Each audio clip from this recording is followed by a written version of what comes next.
नमस्कार दोस्तों, बहुत बहुत स्वागत है हमारे YouTube चैनल निराला नर्सरी फार्म में। दोस्तों आज हम आम की कलम की ये जो है ट्रांसप्लांटिंग का काम करेंगे। तो ट्रांसप्लांटिंग का काम में हमें बहुत सी औजार की भी ज़रूरत होती है, जिसमें सर्वप्रथम हमें ये कटर की ज़रूरत पड़ती है, जिससे कि हमें ये ग्राफ्टिंग किया हुआ पौधा जिस तरह से आप देख रहे हैं ये कलम वाली पौधे हैं। और इसके नीचे जो भी है जितने भी अनावश्यक कलम निकल चुके हैं, ये भी जितने भी टहनियाँ ये निकल चुकी है, ये हमें इसे कट कर देनी है। क्योंकि यदि ये सब की बढ़वार होगी तो हमारी ये जो ग्राफ्टिंग वाली पौधे हैं ये इसकी बढ़वार नहीं होगी। तो इसलिए दोस्तों इसे कटिंग करने के लिए हमें ये कटर की आवश्यकता पड़ती है, जिससे कि हमें ये अनावश्यक तने जितने भी है हम इसे कट कर देंगे इस तरह से।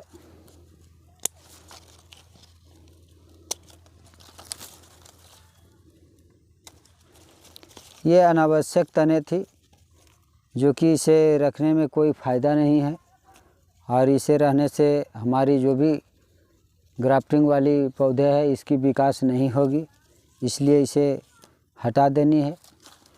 और इसे जो भी करनी है वो वैज्ञानिक तरीके से करनी है हमें, ताकि हमारी पौधे सुरक्षित रहे। ये भी तने हैं, ये ग्राफ्टिंग के नीचे जितने भी तने आपके निकलते हैं उसकी हटा देने की ज़रूरत है, क्योंकि ये बीजू वाली फल निकलेगी इससे, तो इसकी फल हमें छोटी होगी, तो इसलिए इसे हम हटा देंगे। और इसकी हमें कतार से लगाने की ज़रूरत है, जिसे इधर उधर हमारे पौधे नहीं हो।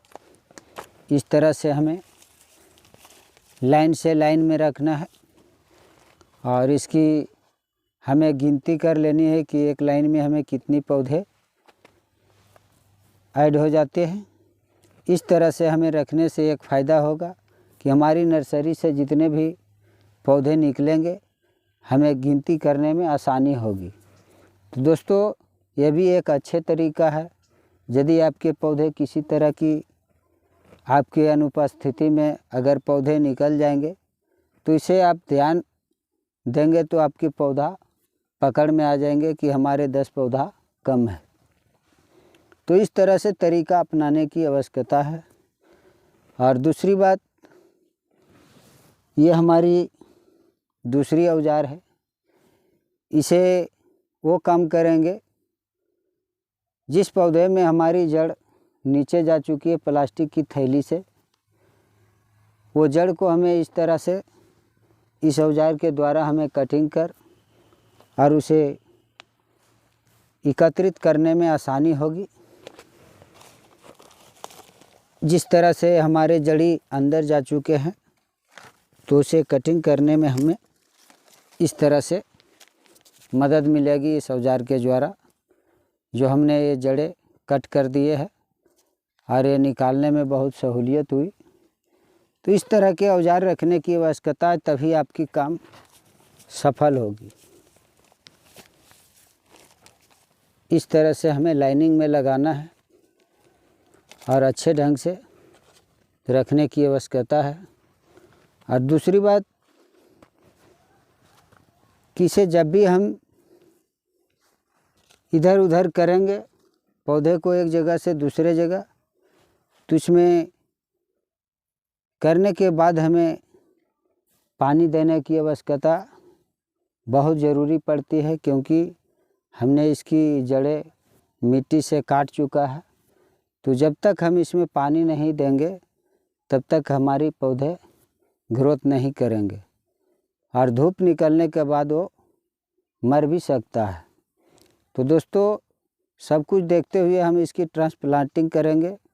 मौसम कैसा है, धूप कैसा है, ये सब बातें पर ध्यान देने की आवश्यकता है। तो चलिए दोस्तों आज हम ट्रांसप्लांटिंग का काम करेंगे।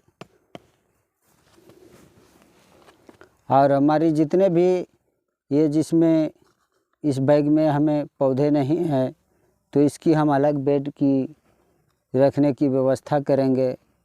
और ये वैसा पौधा है जिसमें कलमी बांधने लायक नहीं हुआ है तो इसकी भी छटाई कर एक अलग बेड की व्यवस्था करेंगे, जो कि ये पौधे अभी बहुत छोटी है और ये अगले सीज़न में हमें कामयाब आएगा। तो इसकी भी हमें एक बेड अलग से रखने की आवश्यकता है, क्योंकि मिली जुली नहीं रखने की ज़रूरत है। अगर मिली जुली रहेगी तो हमें पौधे सेल करने में बहुत दिक्कत होगी और ग्राहकों को धोखा भी हो सकता है। इसलिए हम लोग इसे हटाने का काम करेंगे। तो आज का काम यही है, पौधे की छटाई करना और जो भी है खरपतवार इससे हटा देनी है। इस तरह से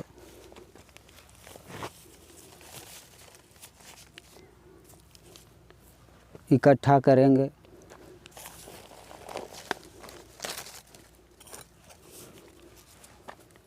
ये बहुत छोटे पौधे हैं तो इसे हम किनारे में रखेंगे ताकि हमें इसमें खाद वगैरह उर्वरक देने का भी हमें मदद मिले।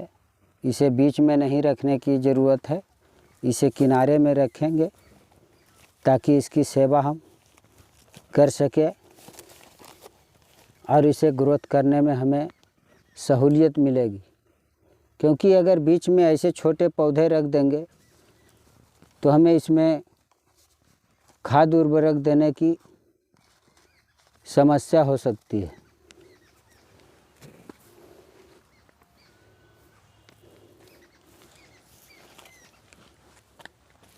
ये हमारी जो भी इसमें बीज था वो ग्रोथ नहीं हो चुका है, क्योंकि ये खाली पड़ा है।